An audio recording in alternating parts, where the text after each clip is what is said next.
It has now emerged that rebel soldiers who were part of the attempted coup in Turkey stormed the hotel where President Recep Tayyip Erdogan was vacationing merely minutes after Erdogan left for Istanbul. 2 police officers were killed at the hotel. KTN's associate editor Noah Otieno with the details.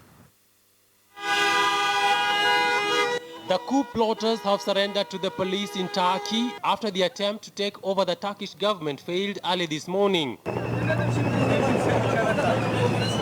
The death toll in Ankara, near the Turkish parliament, and in Istanbul has reached 60. But new reports now emerging indicate that soldiers attacked President Erdogan's hotel in the holiday resort city of Marmaris just minutes after he left to respond to the coup attempt. 2 policemen were killed at the hotel, whereas 9 others were wounded. The coup appeared to crumble after crowds answered President Tayyip Erdogan's call to take to the streets to support him, and dozens of rebel soldiers abandoned their tanks in the main city of Istanbul.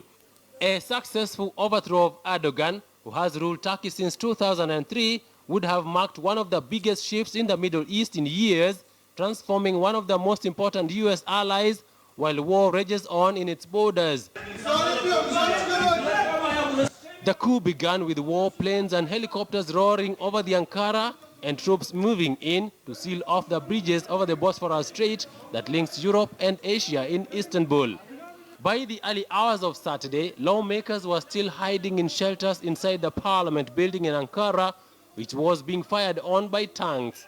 Smoke rose up from nearby, as Reuters witnesses said. An opposition MP told Reuters that parliament was hit 3 times and that people had been wounded.